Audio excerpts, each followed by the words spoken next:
Hey, friends, welcome to Office Hours December 2023. This is our last office hours of the year. Thank you so much if you guys could join me live. And of course, if not, this will be posted on the VA Blueprint itself after the call. But I just want to jump into it because we have a lot to cover with not a lot of time. So, today we are talking a little bit about how to make a 2024 business plan for your Q1. That's basically January, February, March. These are typically the busiest months of a year because I think you'll find now that December can be a little slow.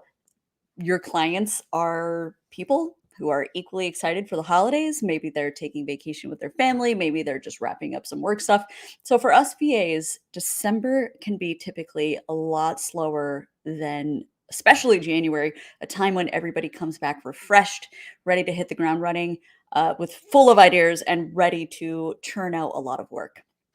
So we're talking about what to do during December and how you can help prep for 2024 and how you can make sure that your business is primed to run efficiently when things get crazy again in January. So the first thing you'll want to do is if you are experiencing a slowdown in December, if your clients are a little bit quieter, I don't want you to freak out. I want you to know that this is completely normal across all industries, across any niches.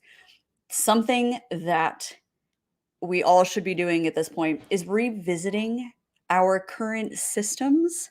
That's your operations, how you're running things in your business. This is a time for you when things are slow to ask yourself, what worked for you in this last year of your business and what didn't work so well? We'll talk a little bit about these systems in the coming slides, but you always want to touch base on what's working, what's not. The next thing you'll probably want to do in December is touch base with your current clients. Now, when I say touch base with current clients, what I mean by this is even if they are slow, even if they are not giving you tasks to work on in December, it is still imperative that you maintain a good relationship with those clients. Um, Something that I like to do during December months is send clients little holiday gifts. It's usually about this time, the middle of the month, that I'll start thinking about things to send to my clients. It's a nice, small, and can be an inexpensive touch for you to send thank you gifts to your clients at the end of the year, thanking them for a year of service together. Or if gifts are not in your wallet this year, it is always a smart thing just to touch base with them, just to make sure you're talking to your clients about, is there anything that they need to do to wrap up the end of the year? Is there anything you can do to help them relax over the holidays or make sure that they are ready to hit the ground running in January? This is also a good month during these slow months to reach out to previous clients. So if you've had previous clients that for one reason or another you guys are no longer working with one another, just reach out to them, send them a little holiday hello. Reaching out to old clients is, as far as I'm concerned, a great secret weapon in your toolbox. I call, uh, let me rephrase, it is not that uncommon for old clients to hire you again in the future. Maybe their monetary situation has changed, maybe their workload has changed. I can't tell you how many times I've had boomerang clients. These are clients that either I've fired or we've parted ways for whatever reasons. And I reach out to them months or even years down the road just to check in and see how they're doing. And they say, hey, are you taking on new clients again? In some cases, if I like that client, I will take them on as repeat clients. So I call these boomerang clients. December, if you're quiet, is always a great time to revisit the old clients. And if you are a new VA and you do not have old clients to revisit, now is still a nice time to send friends, family, people in your network, people connections on LinkedIn. It's a nice time to send people an email, kind of an end of the year wrap up where you're reminding people that you are running a VA business and that you are taking on new clients in January. We're also going to talk about revisiting your services. What can be changed? What's working? Is there something new you want to offer? Or is there a service that you want to drop? And then, of course, in December, something that cannot be talked about enough is, even though I'm telling you to do all these things and hit all these touch points for your business, it is also imperative that you spend the slow months getting some much needed rest. Whether that form of self care is spending time with family, whether you have kids or parents or grandparents or your chosen family, your friends, whoever it is, or maybe for you, a good recharge is a long bath in a book. I know that's one of my personal favorites. So, that is all to say, while December can be slow, I don't want you to feel too stressed about it. We will help get your business set up in Q1, but this is also a perfect time to rest while you can because things are going to get crazy in January. So, I want to talk about three things that we can focus on in your business to help make sure that your Q1, January, February, March, is set up for success while things are picking up work wise. And the first thing we want to do is streamline your business. And what do I mean by that? By streamlining your business, what I mean is you are a solo VA and your time is limited. So, streamlining your business basically means you're spending less time on your administrative tasks, your back office stuff.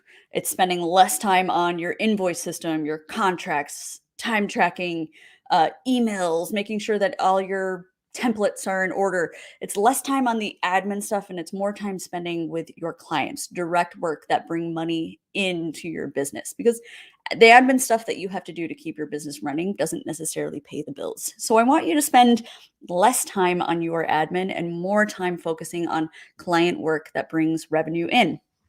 And the first thing that you can do is audit your digital tools. So, something that I like to do at the end of every single year in my business is I evaluate the tools that I used or have been using over the last year. And I ask myself, is this tool still benefiting me? Does it still fit my business? Or am I spending too much time on this particular tool? Maybe there's something that offers better functionality.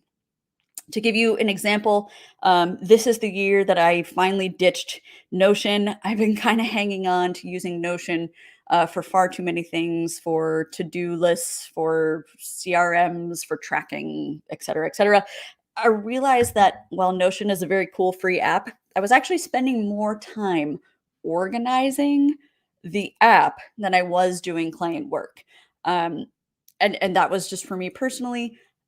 I would have rather had something that looked pretty that didn't necessarily pay the bills. So I finally have just ditched the tool. And I implore you to think through your own tools. Are there digital tools or services that you're paying for or using that are no longer serving the purpose or your business? And it's okay to change that. But now is the time to do the audit because you don't necessarily want to go into 2024 with tools that are not bringing you joy, not bringing you enough income, or taking too much of your time and attention. The next thing that you can focus on is automating repetitive tasks. Something that I like to do is go through the last few months of my business and ask myself, are there any admin parts of my business that can be automated? For me, that is usually social media. Social media marketing takes up a huge chunk of my time. And so I have to ask myself, where can I eliminate some of those hours that I'm spending so much time? For you, that might look different. For me, I realized I can automate the first 3 months. I do a lot of LinkedIn posts every week.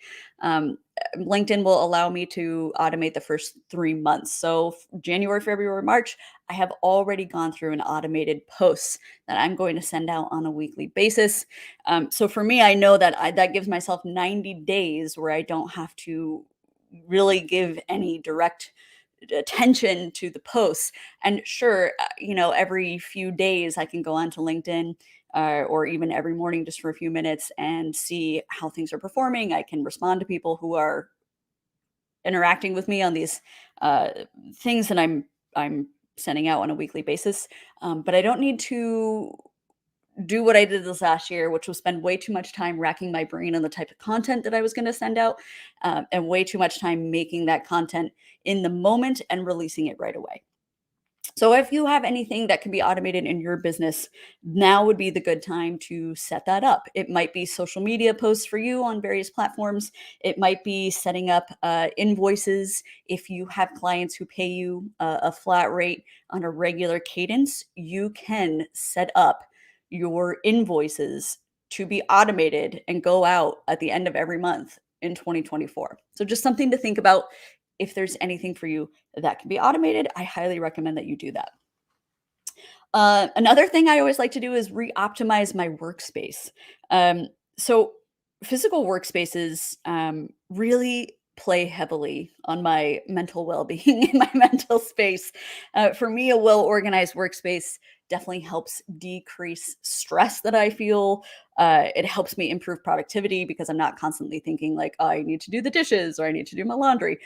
So for me, I have to carve out a space in my kitchen table. It's as simple as that. I do not have my own separate office, but if I'm sitting at the kitchen table, I am suddenly in the zone and ready to be a lot more productive. So sometimes at the end of the year, you might realize that you've been working as the year's gone on. Maybe by the end of 2023, you now work from your couch or bed every day, or maybe you're in the habit of wearing your PJs till 3 p.m. That's okay if it is, but I would suggest that there's room for improvement because truly, we as at-home workers have to work even harder to divide our living space with our workspace. And sometimes mentally, those can get a little jumbled, especially if you're prone to working on the couch and then you're eating on the couch and then you're watching TV on the couch. Instead, I implore you to mentally come up with some separate spaces in your home, in your apartment. It doesn't need to be anything crazy. In fact, before my living situation in DC, my previous home was small enough that I could only carve out a work zone over a small area rug. So I put a little desk over a small area rug. And as soon as my feet hit that rug, I knew it was time to work. And eventually my brain kind of got into the zone, but it was a really easy way for me to be in my productivity zone whilst I was on that little carpet. And then at the end of the day, shut my laptop, remove myself from that area carpet, and all of a sudden my brain felt more creative and more free to explore things that were not work related at all. So just a couple tips for you to streamline the business for 2024.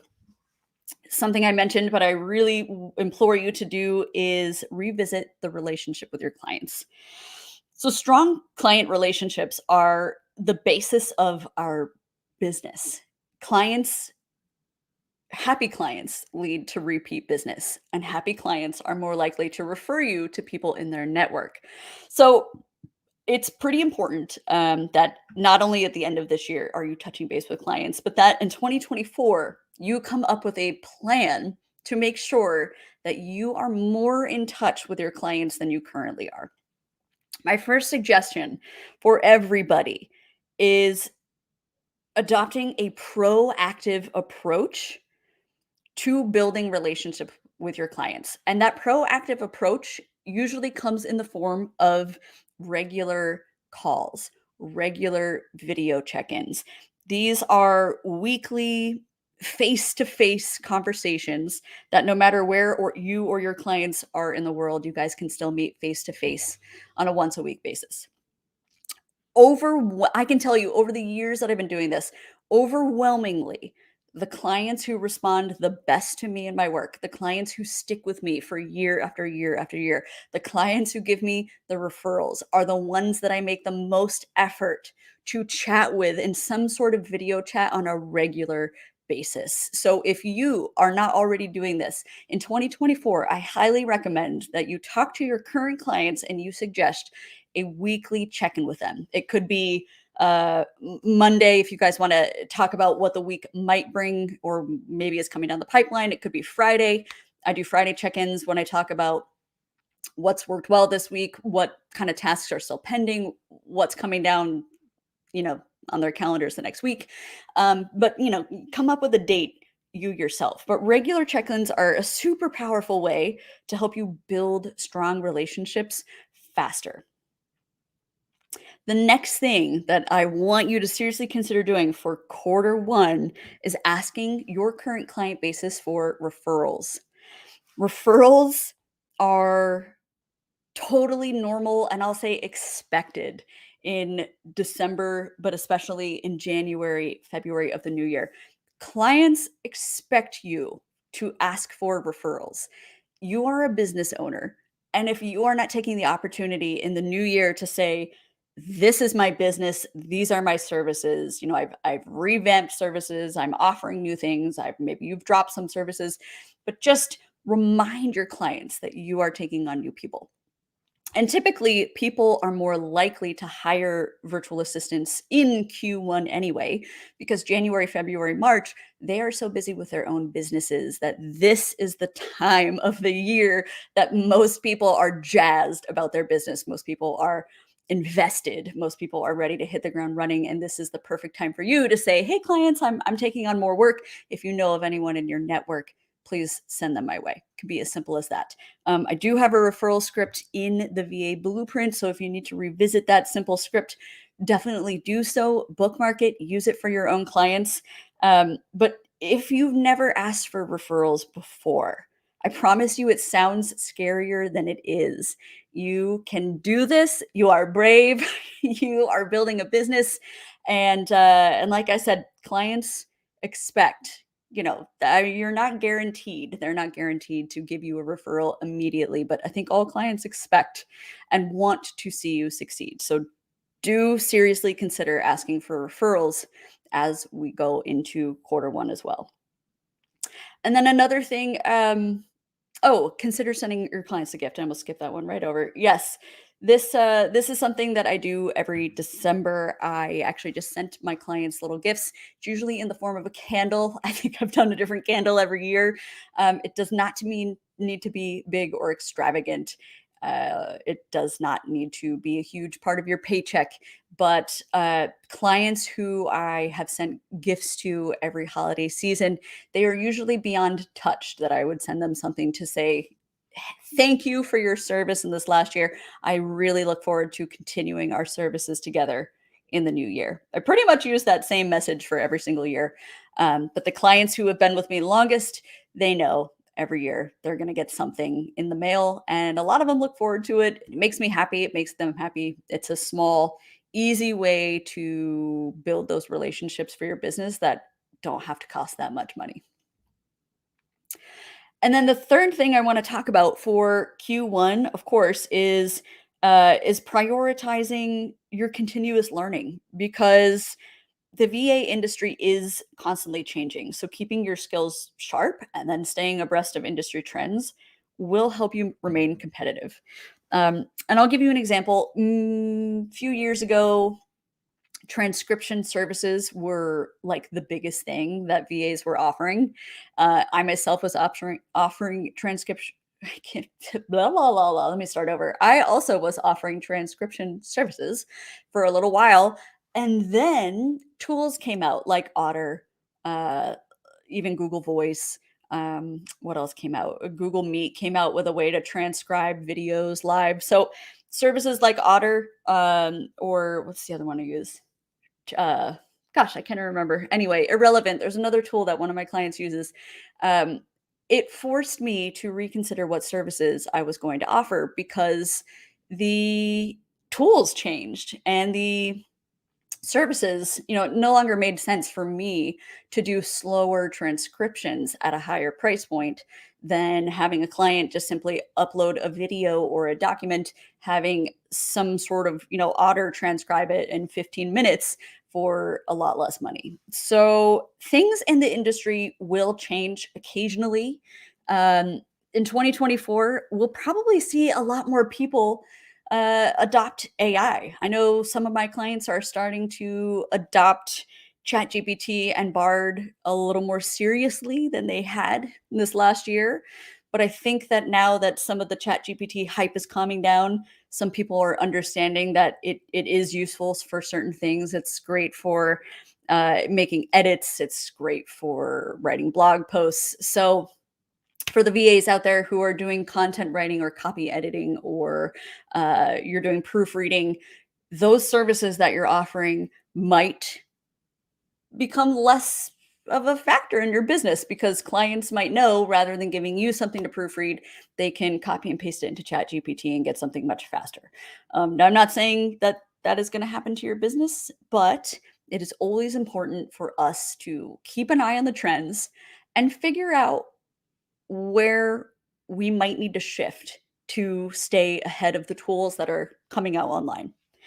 Now, part of what I like to do at the end of each year, going into the new year, is try to identify skill gaps in my businesses. So I reflect on any skills that I might be currently offering my clients that I either think I'm a little weak on, I'm a little slow on, or I could be a little better at doing. How do I get faster at offering some of these services? That could look like a lot of different things for you. That could look like if you're a video editor, are you maybe not using new tools that are out there that could make you faster? If you are, like I just mentioned, a copywriter, are there tools that you could be using to again help make you faster, something like ChatGPT. So skill gaps is a big one to identify. And then if you do identify a service that you're interested in offering in the new year, I'll give you another example. A client of mine once opened an Airbnb, and I doing this skill gap thing that I like to do from a business. I like to ask myself, what things are my clients doing that I could be helping them with that I'm currently not helping them with? Where is that gap? And so for this particular guy who opened up an Airbnb, I was thinking to myself, how can I offer different services to make sure that I am still an invaluable person to this client?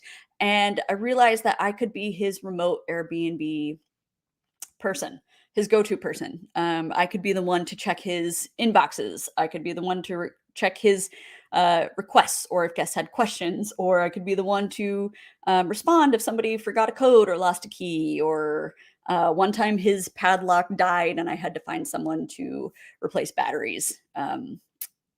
At his Airbnb. So what I did was I started setting aside some time before I mentioned anything to him to learn a little bit more about this new business that I was thinking about offering him. So I would set aside time, not even that much time out of my day. Maybe I would go into YouTube in the morning with a cup of coffee over like 15, 20 minutes, and I would look for videos about people who managed Airbnbs remotely in a different state.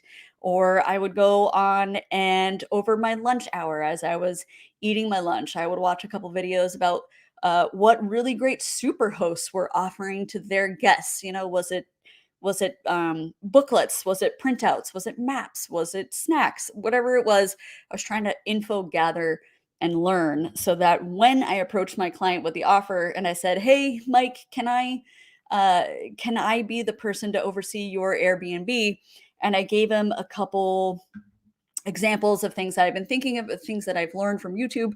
And I was like, we could do this and you could do this. And this is how we could communicate with them. And this is what we could offer them when they check in. Needless to say, he was thrilled.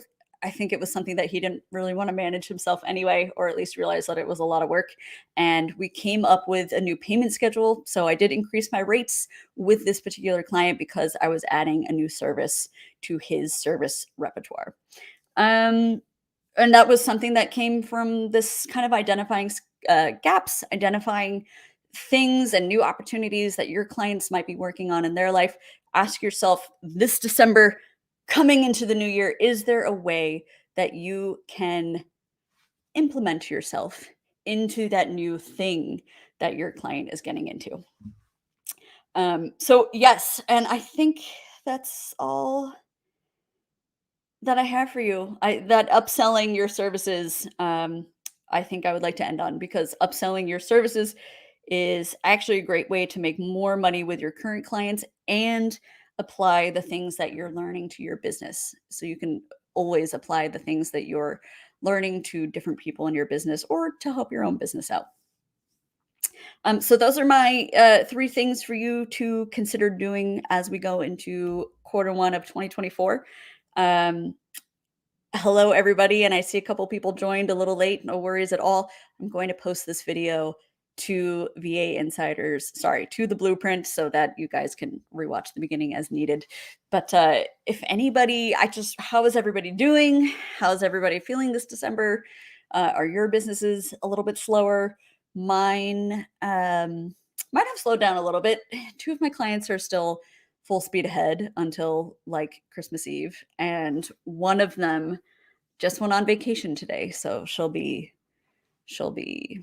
not be there at all. so so even I myself, I look forward to these Decembers because it gives me a chance to do a lot of stuff for my business that I frankly just don't have time to do during the year, especially in the new year.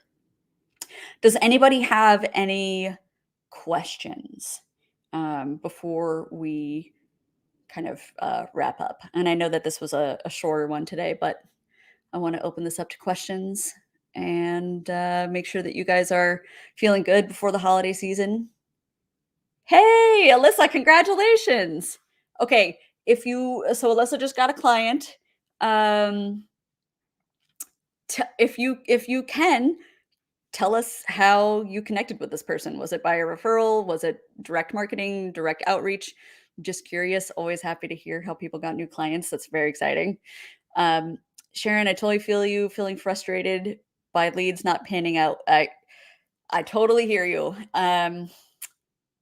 Something that I recommend you doing is in January. So again, now is like this week in particular is a weird week.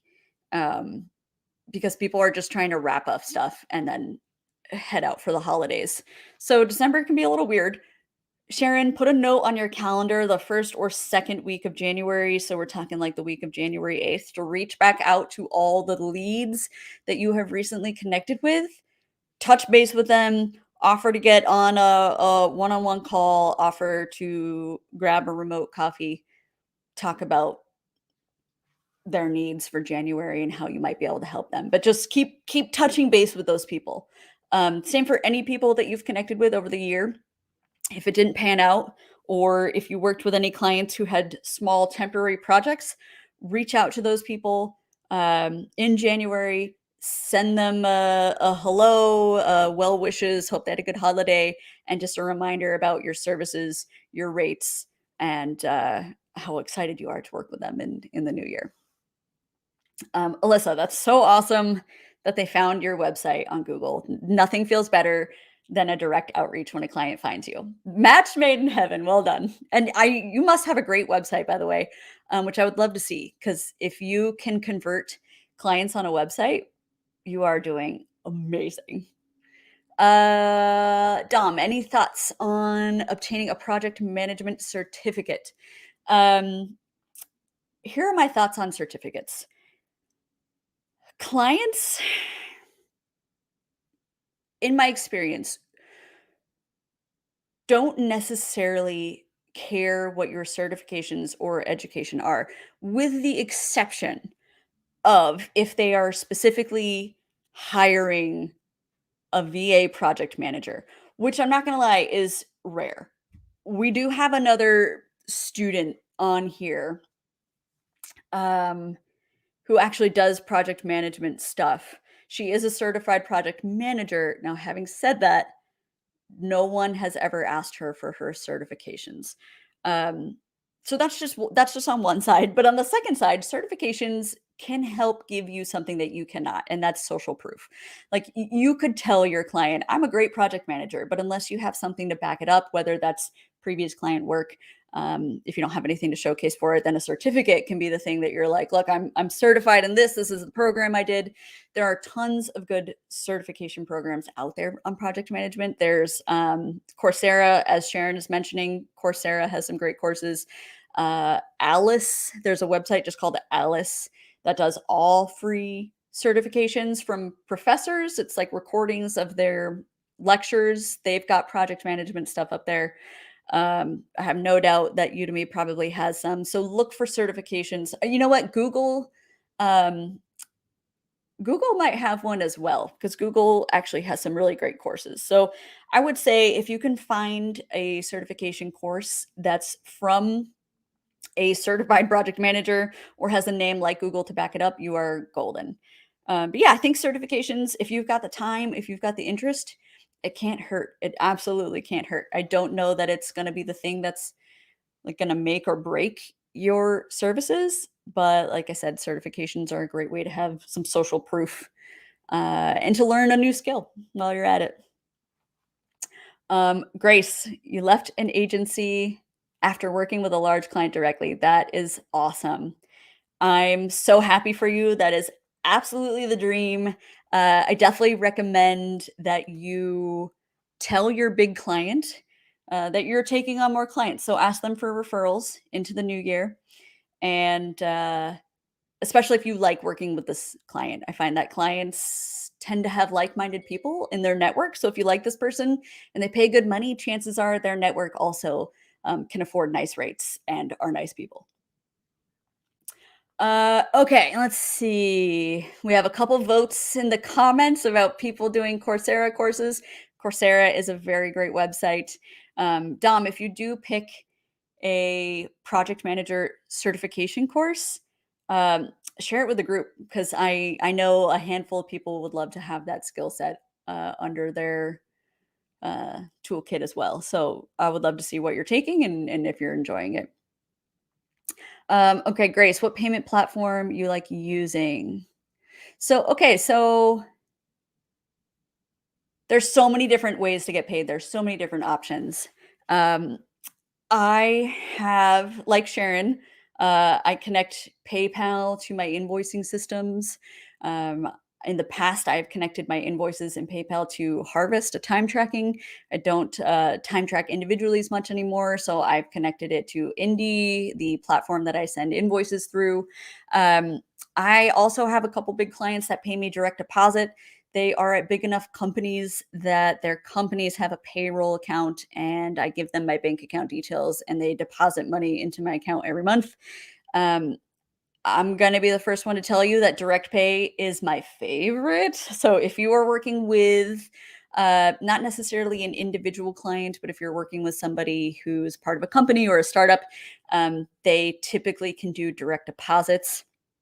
And hot tip for everybody with US based clients, this is US only, but if you have a small client who maybe for whatever reason doesn't want to use PayPal, you can always send them invoices and then ask them to pay you through a service like Zelle, which is a direct bank to bank transfer with no fees.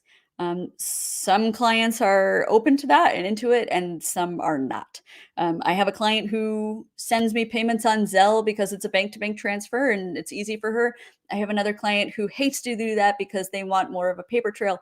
That's where my Indie and PayPal linkage come into play. So part of it depends, Grace, on what you want to use and how easy your life is.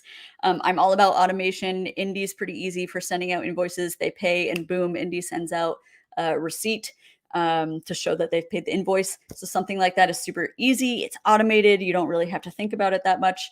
But on the flip side, even though we are our own business owners and we have opinions, and there are times that you might find a client is either really against some way that you are accepting payments. So a couple those are just a couple ways that you can get paid as well. Direct deposit is a great one. Zelle, if you have a US bank and you're in the US, is also a great option. And then, push come to shove, PayPal or Stripe through some sort of automation. That is a good one. You guys are awesome. By the way, you guys, I'm so happy for everybody. Sounds like everybody's doing well, and that is what we want. Also, if anybody else has questions while we wait for those to come through, I am currently, excuse me, post lunch. So sorry. I'm currently working to revamp a handful of the lessons in the VA Business Blueprint. So, come January, you will see new lessons added, new lectures, new video lectures, new digital downloads. and kind of a reorganization of some of the content. So, of course, you guys have access to all the content forever and ever in perpetuity. So, I will send a note out when the new content goes live. So, I'm very excited to see some of that refreshed. Woo! If you guys don't have any more questions, I'm sorry to keep this one a little short. Speaking of clients, one of my clients booked a time with me right after this, and sometimes you just can't move those pesky little client calls. But hopefully, this very brief meeting that we had today was helpful, because I do think that it is so important for us during these slow months to think through what worked well in your business this past year, what didn't. What could you spend a little more time on to bring clients into your business, and what kind of stuff, usually tedious admin social media, what can you spend a little less time on so that you can focus more on your core clients and your work? And of course, if things are no longer serving your business, whether that's a service that you thought you were going to be offering and it's not panning out. In fact, let me tell you a quick story before we go. Uh, at one point in my career, I used to work in film, so I figured it would be easy for me to assist people also in film and television and entertainment. I thought for sure that would be the niche that I would offer my services in because I had so many years on sets behind my belt. Long story short, it turns out no film people want to hire an external freelancer at all. Nobody wanted to pay for the services, even though I knew they could benefit from using them. So I had a bunch of services that were specifically tailored to film and television and entertainment, live production type stuff. It wasn't panning out. I was spending way too much time marketing the services that weren't gathering that much interest. So at the end of one of the years of my business, I cut them all out and decided I was not going to waste any more of my time spinning my wheels trying to connect with clients that were never going to pay the bills. And I just want to remind everybody that no matter what you decide to do for your business today, nothing is set in stone. If you offer a service or a niche and you end up hating it, or you realize that clients are not willing to pay for it, or you're having a hard time getting in with this certain clientele that you imagine yourself working with, it's okay to drop those services. It's okay to stop advertising those services as part of your business. And it is okay to open up your net. Think of it like a fishing net, throw it out a wide net, see what comes back, go from there, reiterate, adapt. Adaptability is the important thing about this business. So if you are slow, now is the perfect time to think about what changes you could make to make 2024 even better. I almost said 2021, which is really scary because that's how behind my brain is. Yes, if anybody has any other questions, it doesn't look like we have anything coming in. Um, very excited for you guys to have this time to think through the things that you want for your business in 2024. Don't be afraid to dream big. Don't be afraid to, I don't know, be audacious, be brave, offer offer things that you never thought you would offer in your wildest dreams and see where it takes you. I know I'm currently doing the same thing for my own business right now. So it can feel scary when you pivot, it can feel scary when you make changes, but it's also kind of exciting because we have the ability to pivot whenever we want to. So happy holidays. I'm going to post this. I'm going to send it out to everybody. Thank you for everybody who joined today. I always appreciate you taking the time. Alyssa, congrats on the new client again. Very excited for you. I do want to see your website. So if you want to share that with the group, go ahead and share it. Yeah, I'm excited for everybody. Thank you. Thank you. And of course, if you have any questions that you think of after this video is done, you can always email me directly, support@erinbooth.com, and I will get back to you as soon as I can. So thank you guys so much. Be on the lookout for revamped course material in the new year, and have a great holiday season. Whoever and wherever you are spending it, I hope you have a safe, happy holidays. Bye, everybody.